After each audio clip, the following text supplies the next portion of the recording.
The first ships appeared on a Tuesday morning.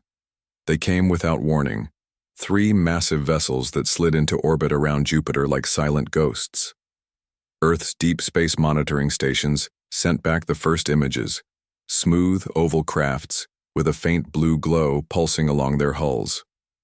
They were unlike anything humans had ever built. For 3 days, the aliens made no contact. The world held its breath. Military forces went on high alert. Religious leaders called for calm. Social media exploded with theories and fear and hope. On the 4th day, a smaller craft detached from one of the vessels and moved toward Earth. It stopped just beyond the moon's orbit and sent a simple message in perfect English. We come in peace and friendship. We are the Galactic Concord. Within hours, Earth's united government assembled a first contact team. Captain Diane Miller stood in front of her bathroom mirror, adjusting her Navy dress uniform. At 42, she had spent most of her life in space, commanding research vessels and later military ships. Now she would be the military escort for a diplomatic mission that would change human history forever. This wasn't how I thought I'd make history, she said to her reflection. Her short brown hair was neatly combed, her blue eyes sharp with focus. Her hands shook slightly as she pinned her medals to her chest. Ambassador Paul Jackson waited for her in the shuttle bay of the space station. He was a tall man with dark skin and a calm voice that had negotiated peace during the water wars 10 years earlier. "Ready to meet some aliens, Captain?" he asked, extending his hand. Diane shook it, firmly. "As ready as anyone can be, I suppose." Their team included 5 others, 2 xenobiologists, a linguistic expert, a physicist, and a cultural anthropologist. They boarded the sleek diplomatic shuttle and departed for the designated meeting point near the moon. The alien vessel grew, larger in their viewport as they approached. It was beautiful in a strange way, with flowing lines that seemed almost alive. "They could have destroyed us already if they wanted to," the physicist Dr. Nash said quietly. "That ship has technology centuries beyond ours." The docking was smooth. After the airlock cycled, they entered a large circular room with walls that shimmered like mother of pearl. The air smelled faintly of cinnamon. 3 aliens waited for them. 2 were tall and reptilian with scaled skin in shades of green and gold. Their eyes were large and yellow with vertical pupils. The 3rd alien was strangest of all, a being that seemed made of living crystal, refracting light in rainbow patterns as it moved. "Welcome," the crystalline being said, its voice somehow forming in their minds rather than their ears. "I am Shimar of the Luminar. My companions are Vex and Zoral of the Vexar. We represent the Galactic Concord, a fellowship of 27 spacefaring civilizations." Paul stepped forward. "I am Ambassador Paul Jackson of Earth. We are honored by your visit and eager to learn more about your Concord." The meeting lasted 6 hours. The aliens explained that they had been observing Earth for decades. They had waited until humanity had achieved a certain level of technological advancement and social stability before making contact.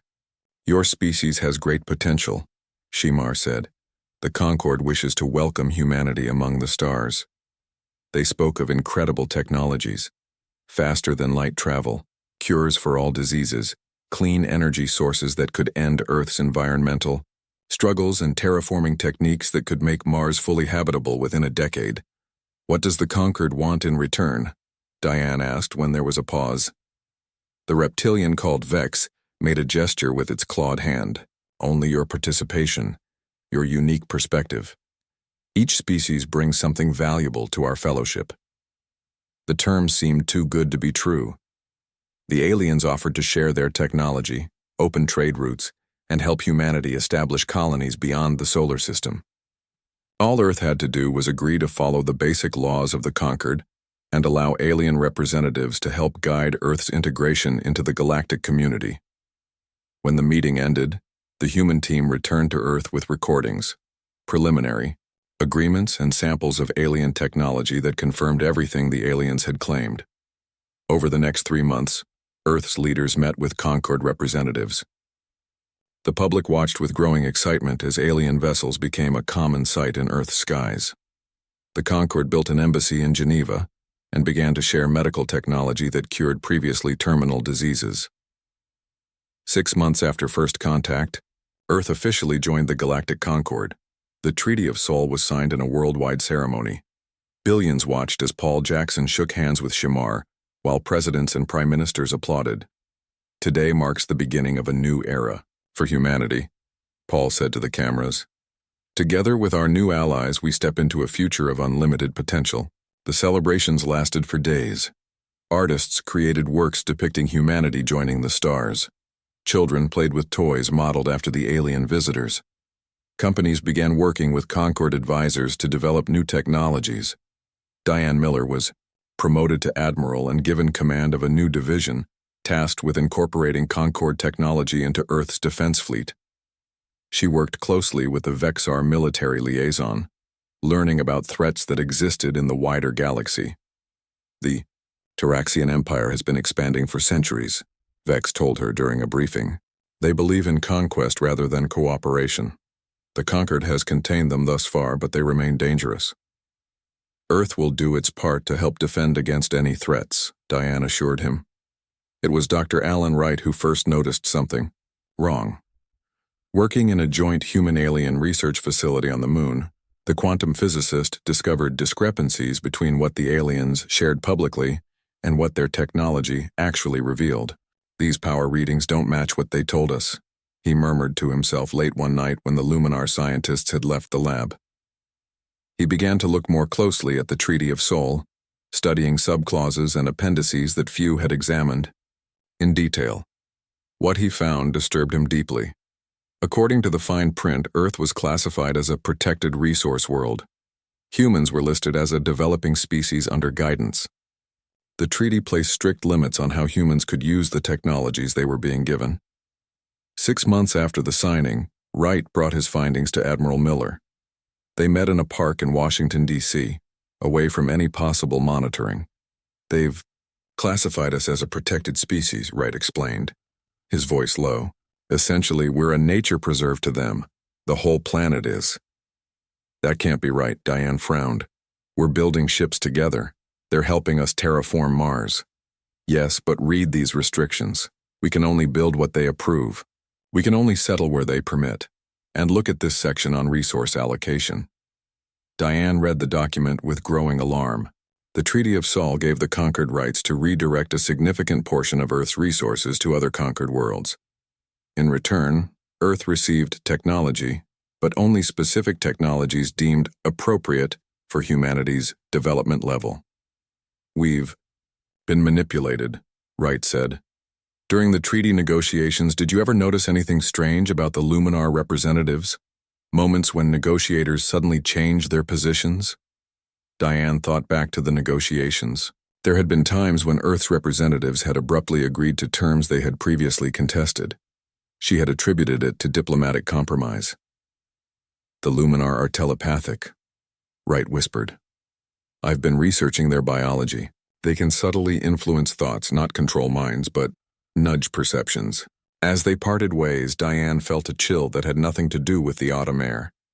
She looked up at the evening sky where a Concorde ship glittered like a new star. The galaxy had welcomed humanity with open arms. But those arms, she now feared, were not the embrace of a friend but the grip of a master. 5 years passed since Earth joined the Galactic Concorde. What had started as excitement turned slowly to worry, and then to quiet anger. The promises of unlimited prosperity had not come true. Instead, Earth's resources were being shipped to distant worlds while humans received only carefully controlled technology in return. Dr. Alan Wright worked late in his lab on the Lunar Research Station.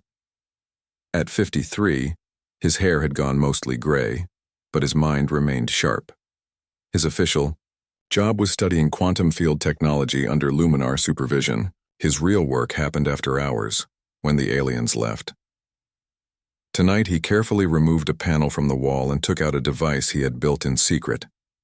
It looked simple, just a small metal box with a few lights, but it contained technology the Concorde didn't know humans could understand. The door slid open. Wright quickly moved to cover the device but relaxed when he saw Kelly Bennett enter. "Any luck?" she asked. Kelly was 35, with short red hair and quick hands that could build almost anything. She had been an engineer on Mars before, joining Wright's secret research team. "I think it's working," Wright said. "The quantum field responds differently to human neural patterns than to alien ones. Something about our brains that they either don't know about or deliberately kept hidden from us."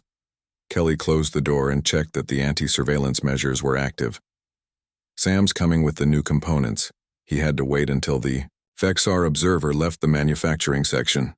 Sam Russell arrived 10 minutes later, a tall man with dark skin and careful eyes. At 40, he had once designed ships for Earth's space fleet. Now he secretly modified Concord technology. "I got what we needed," he said, placing a small bag on the table. "Had to hide it in cleaning supplies." Together they worked for hours, speaking little. They were building a quantum communication system that the Concorde couldn't detect. A way to connect all human resistance groups without alien knowledge. "Earth's economy is collapsing in some regions," Sam said as they worked. "The mining operations in Australia have been completely taken over. They're calling it efficiency supervision, but it's just the Concorde taking what they want." Wright nodded.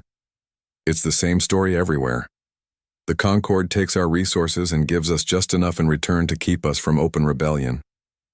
"Governor Martinez on Mars is doing something interesting," Kelly added. "On paper, her colony is the most productive and compliant in the system. The Concorde loves her, but somehow key resources keep disappearing from their shipments. Redirected to us and other groups," Sam said with a small smile. "Martinez is playing a dangerous game." On Mars, Governor Olivia Martinez sat in her office, overlooking the main dome of Armstrong City. At 47, she had the confident posture of someone used to authority. Through her window, she could see both the red Martian landscape and the blue glow of a Concorde administrative vessel that had recently arrived. Her assistant's voice came through the intercom. "The Concorde observer is here to see you, Governor." Martinez straightened her jacket. "Send him in." The door opened to reveal a Vexar. His name was Telax, and he was the newest administrative observer assigned to Mars Colony. "Governor Martinez," he said, his reptilian mouth forming the words carefully. "I am pleased to report that the Concorde High Council commends Mars Colony for its excellent production and compliance records." Martinez smiled. "We're honored by their recognition. Mars is proud to be part of the Concorde." "Yes," Telax said, his vertical pupils narrowing slightly. "Though some other human settlements have shown resistance to beneficial oversight, the Council hopes you might share your successful management techniques with other colony leaders." Of course," Martinez said pleasantly. "We believe in cooperation." What she didn't say was that her management techniques included a complex system of false records and hidden production facilities. On paper, Mars sent everything the Concorde demanded. In reality, nearly 30% of Mars's resources went to secret human projects. After Telax left, Martinez activated a secure channel on a device hidden in her desk drawer, one of Wright's quantum communicators. "Eagle to Moonbase," she said quietly. "The Concorde is getting suspicious of other colonies. They want me to help bring them in line." Wright's voice came through clearly. "Understood, we're almost ready here. The network will be complete within 2 weeks. Has there been any word from Miller?" "Nothing direct. She's too closely watched. But she managed to get a message through. The Concorde is planning to relocate human populations to what they're calling better managed habitats. Essentially, they want to concentrate us where we can be more easily controlled. In orbit around Europa, Captain, now Admiral, Diane Miller stood on the bridge of the Concorde vessel Harmony. As the highest-ranking human in the Concorde fleet, she had access to information few others saw. She was also under constant supervision. "Admiral Miller," said Commander Zorel, a senior Vexar officer, "we will be conducting an inspection of the Jupiter mining operations tomorrow. The Concorde wishes to improve efficiency there." "Of course, Commander," Miller replied. "I'll prepare the human liaison team." Later, alone in her quarters, Miller reviewed the real purpose of the inspection. The document on her screen detailed plans to replace most human workers with automated systems controlled directly by the conquered. Similar plans were being implemented throughout the solar system. With careful movements, Miller transferred key information to a small device hidden in her uniform insignia. When she passed near Earth's moon on her next patrol, the device would automatically connect to Wright's quantum network, sharing what she had learned. Back on Earth, humans struggled under increasing conquered control. Food shortages had begun in some regions as agricultural resources were redirected to conquered worlds. The alien embassy in Geneva had expanded to become a massive complex that now controlled most global decisions. Yet beneath this compliance, resistance grew. Wright's quantum network spread, connecting groups on Earth, Mars, and the outer colonies. Martinez continued her careful deception, funneling resources to secret human projects. Miller gathered intelligence from within the conquered fleet itself.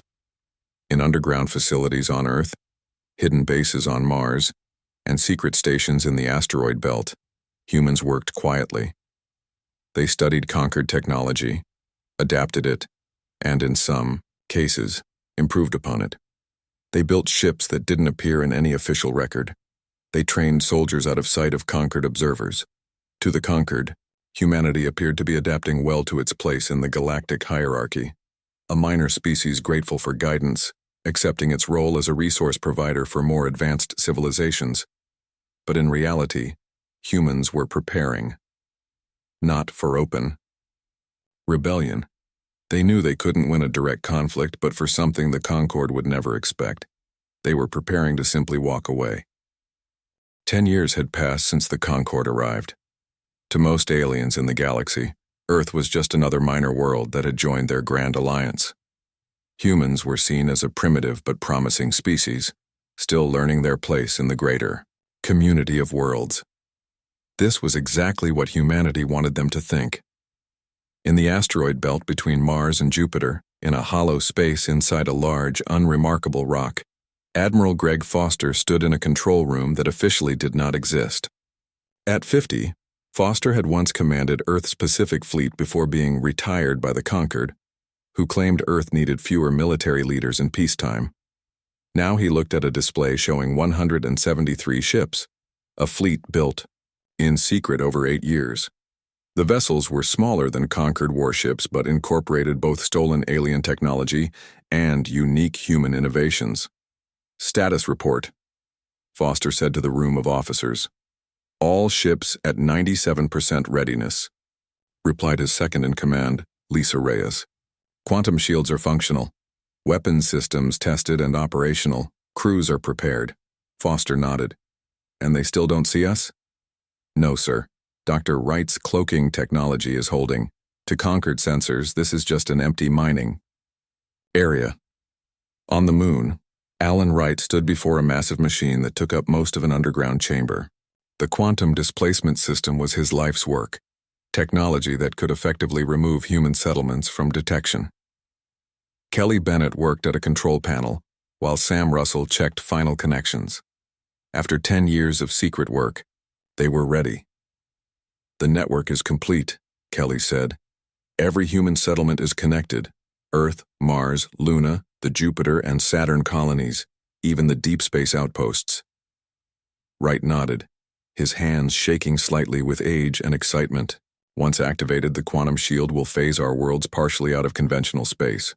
We'll be here, but essentially invisible to Concord detection systems. Unless they physically look out a window, Sam added with a small smile. But there's a plan for that too. The plan had been years in the making. Every human settlement had built its own quantum shield generator. Every colony had prepared for independence. Every resource had been carefully allocated, some to satisfy the Concord, the rest hidden for humanity's true needs. What no one expected was that they would need to activate the plan so soon. The emergency signal came at 0300 Earth time. In her quarters on Mars, Governor Martinez was awakened by the urgent ping of her quantum communicator. Eagle, this is Watchman. Concord emergency broadcast detected. The Taraxian Empire has launched a major attack against 3 conquered worlds. In the Orion sector, heavy casualties reported. Conquered fleet mobilizing. Martinez was fully awake instantly. She activated a secure channel to Earth and the Moon. This changes everything. How soon can we be ready? Wright's voice came through clearly. The system is ready now. We were planning to test it next month, but no time. Admiral Miller's voice cut in. She was speaking from her ship near Jupiter. I've seen the Concorde battle plans. They're pulling ships from all non-essential systems to fight the Taraxians. Earth is classified as low strategic value. We'll be left with minimal protection. This might be our only chance, Foster added from the asteroid belt. If we wait, and the Concorde defeats the Taraxians quickly, we may not get another opportunity. Martinez made the decision. Alert all human settlements, initiate final preparations, we move in 24 hours. The next day, a small Taraxian scout fleet entered the solar system. As expected, Earth's defenses were minimal. Just a monitoring station and 2 patrol vessels. Commander Zoral of the Concorde contacted Earth's government from the monitoring station. A potential threat has been detected. All human settlements must evacuate to designated safety zones immediately. This is for your protection. The safety zones were precisely what Admiral Miller had warned about, concentration areas where humans would be fully under Concorde control. Earth's president replied with appropriate concern and gratitude, promising to begin evacuations immediately. Meanwhile, all across the solar system, humans were quietly moving to secure locations, activating hidden systems, and preparing for what would come next. When the Taraxian scouts approached Mars, they expected to find an undefended colony. Instead, a fleet of ships appeared seemingly from nowhere. Foster's hidden fleet now revealed. In the Concorde monitoring station, Commander Zoral stared at his screens in shock. Where did those vessels come from? Humans don't have warships. Beside him, his Luminar advisor was equally confused. Our records show no such fleet construction. This is impossible. The human ships engaged the Taraxian scouts with unexpected effectiveness. Their weapons and shields were unlike any the Concorde had provided to Earth. Their tactics were creative and unpredictable. Within hours, the Taraxian threat was eliminated, without a single human casualty. On the Concorde monitoring station, Commander Zoral received a transmission from Governor Martinez. Commander, as you can see, humanity is capable of defending itself. We appreciate the Concorde's guidance over the past decade, but we no longer require your protection or oversight. Zoral's scales darkened with anger. This is a violation of the Treaty of Sol. Your species has developed unauthorized technology and hidden military assets. You will surrender these illegal ships immediately and submit to increased Concorde supervision. Martinez smiled calmly. I'm afraid that won't be possible. The treaty you refer to was signed under telepathic manipulation by the Luminar.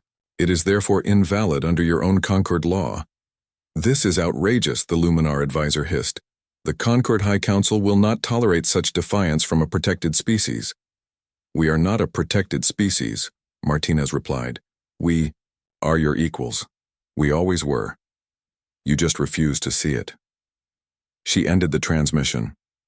Across the solar system, on Earth, Mars, the Moon, and every human settlement, Wright's quantum displacement system was activated. In orbit around Earth, the Concorde ships watched in disbelief as a shimmering field of energy surrounded the planet. Similar fields appeared around Mars, the Moon, and every human outpost. Commander Zoral ordered his ships to fire warning shots, hoping to frighten the humans into compliance. The energy weapons passed harmlessly through the quantum shields. From the Concorde monitoring station, Zoral and his crew watched as one by one human settlements began to fade from both visual observation and sensor detection. It was as if they were watching Earth and all its colonies simply disappear. The humans weren't attacking. They weren't fleeing. They were doing something unprecedented in the history of the Concorde. They were walking away. News of what happened in the Sol system spread quickly throughout the galaxy. The Galactic Concorde High Council called an emergency meeting. In a vast chamber on the Concorde capital world, representatives from 27 species gathered to discuss the unprecedented situation. The leader of the council, a Luminar elder named Zarek, spoke first. This is a crisis unlike any in Concorde history. No species has ever rejected our guidance, No world has ever simply disappeared. Commander Zaral stood before the council, his scales pale with stress. One moment the human settlements were there. The next they were fading from our sensors. We tried to stop them, but our weapons had no effect. How could primitives develop such technology? Demanded a Vexar counselor. They were classified as a protected species. Their technology level should have been carefully controlled. A holographic display showed the last images of Earth before it vanished. A blue-green planet surrounded by a shimmering field of energy that grew brighter until the planet seemed to fade away. "They are still there," said a Morith scientist, her 4 eyes blinking in sequence. "Our most sensitive instruments detect faint quantum signatures. The humans have not moved their worlds. They have simply shifted them partially out of phase with normal space-time. Summon the human ambassador," Xerix ordered. He must explain this defiance.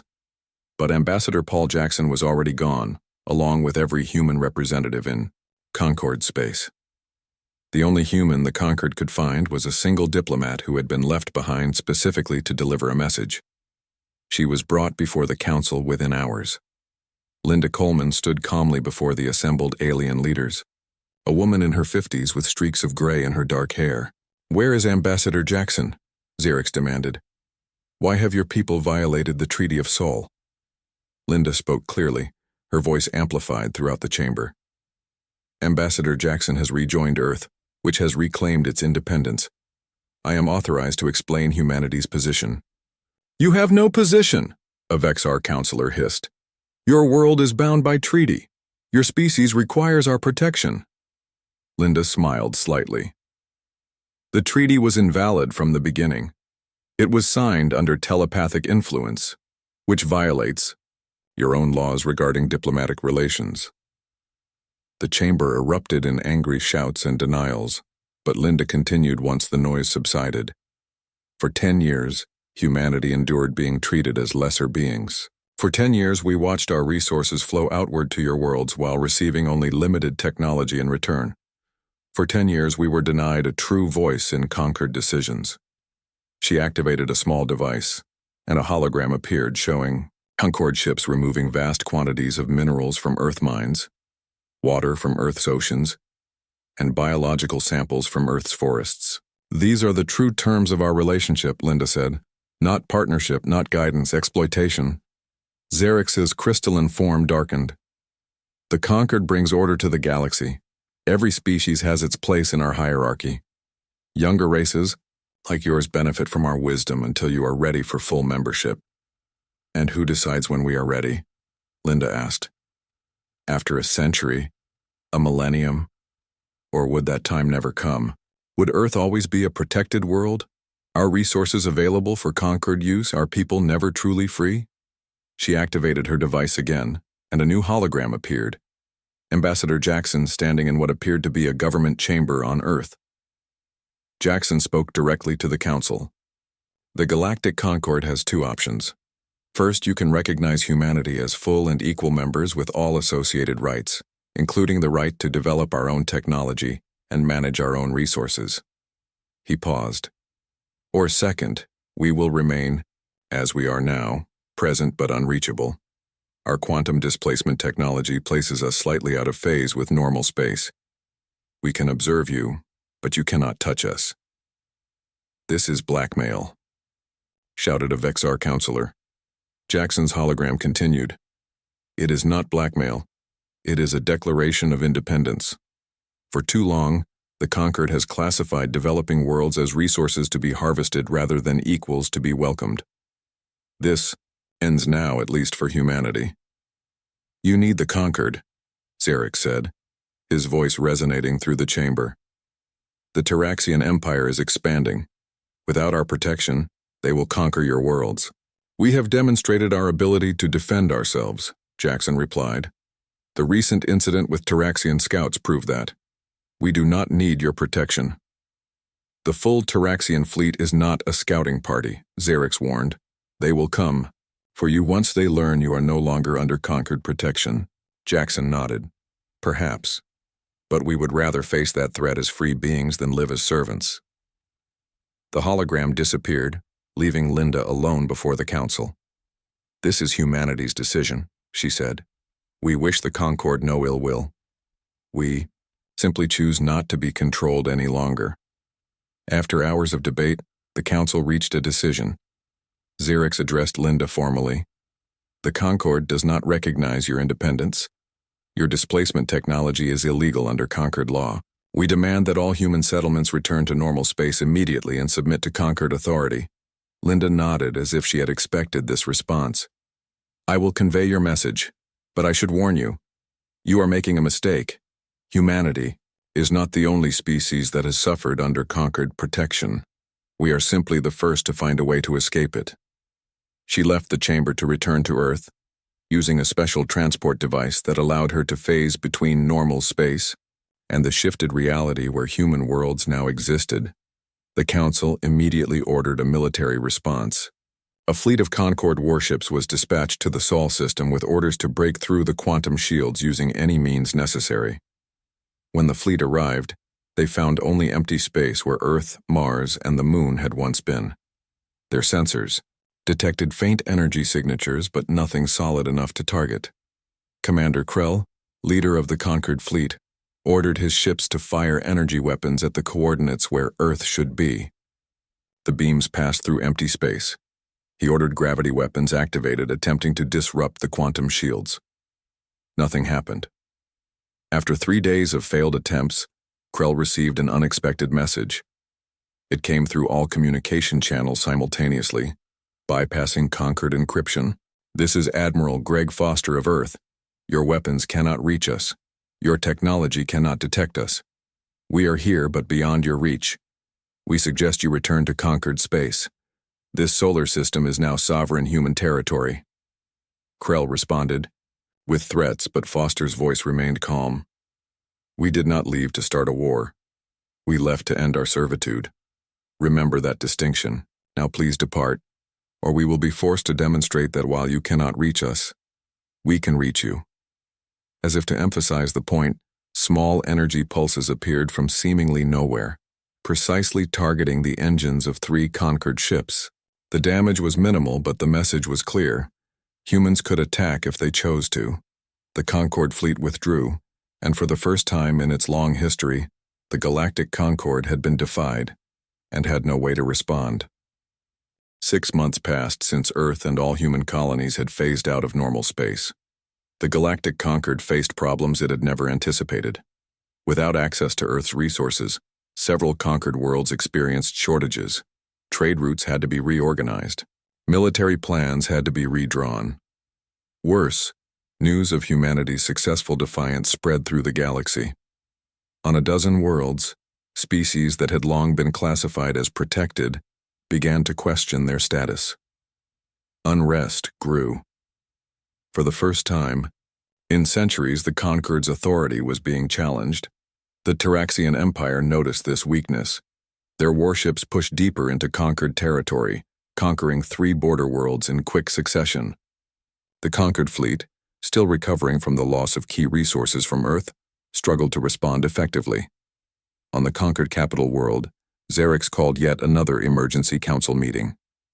"Our intelligence suggests the Taraxians are planning a major offensive," he told the assembled representatives. "Without the resources we previously obtained from Earth, our fleet cannot maintain full battle readiness. Then perhaps we should reconsider the humans' offer," suggested a Morith counselor. "If we recognized them as equals, they might rejoin the Concord and provide the resources we need." "Never," hissed a Vexar representative. "To give in to their demands would encourage rebellion throughout the Concord. Every protected species would demand similar treatment." While the Concord debated, humanity watched from their quantum-shifted reality. Earth and its colonies existed slightly out of phase with normal space. They could observe the regular universe but remained untouchable by it. In his office on Mars, Dr. Alan Wright studied a holographic display showing Taraxian fleet movements. At 73, he was now the head of Earth's new science council, his lifelong work having freed humanity from Concord control. "They're going to hit the Proxima sector next," he said to Governor Martinez, who now served as president of the United Colonies of Sol. The Concorde doesn't have enough ships to stop them. Martinez studied the display thoughtfully. And the other protected worlds in that sector will suffer most. The Ixari, the Novan, and the Tellarites, Wright confirmed, all classified as protected species, just as we were. Martinez was silent for a long moment. We didn't leave the Concorde to watch others suffer the same fate we escaped, she finally said. Contact Admiral Foster. I think it's time humanity revealed its full capabilities. In the Proxima sector, the main Taraxian fleet approached the Ixari homeworld. The insectoid Ixari were a peaceful race, their technology limited by Concorde restrictions. Their planet was rich in resources the Taraxians wanted. The small Concorde defensive fleet was quickly overwhelmed. As Taraxian ships began landing troops on the surface, the Ixari prepared for conquest and slavery. Then, without warning, ships appeared in orbit around the planet. Human ships, materializing from nowhere as they shifted from quantum space back to normal reality. Admiral Foster's voice broadcast across all channels. This is Admiral Gregory Foster of the United Earth Fleet. The Ixari world is under our protection. Withdraw immediately. The Taraxian commander laughed at this unexpected challenge. Humans? The pets who ran away from the Concorde? You have no authority here. We claim no authority, Foster replied calmly. Only the right to help those who cannot help themselves. The Taraxian ships opened fire. The human vessels activated advanced shields unlike anything seen in the galaxy before. Foster's fleet responded with precision strikes that disabled Taraxian weapon systems without destroying their ships. Within hours, the Taraxian invasion force retreated in disarray. Similar scenes played out across the sector. Human ships appeared at threatened worlds, driving back Taraxian forces. They brought with them something even more valuable than military power. They brought knowledge. On each world they visited, humans shared the secrets of the quantum displacement technology. They helped the Ixari, the Novan, and the Tellarites build their own shields and develop their own defenses. We don't offer you protection in exchange for servitude, Ambassador Jackson told the gathered leaders of these worlds. We offer you the means to protect yourselves. News of human intervention spread quickly. The conquered High Council was thrown into chaos. Some demanded immediate action against this human interference. Others recognized the opportunity to form a new alliance. 3 months later, representatives from Earth, the Ixari, the Novan, the Tellarites, and a dozen other formerly protected species met on a neutral space station at the edge of what had been Concorde space. They formed the Free Worlds Alliance, a new coalition, built on principles of equality and mutual respect. The Taraxian Empire, facing unexpected resistance, halted their expansion. The Concorde, weakened by the loss of resources and authority, finally sent delegates to meet with humanity. The meeting took place on the same neutral station. Xerix himself led the Concorde delegation. They were met by Jackson, Foster, Martinez, and Wright, the architects of humanity's independence.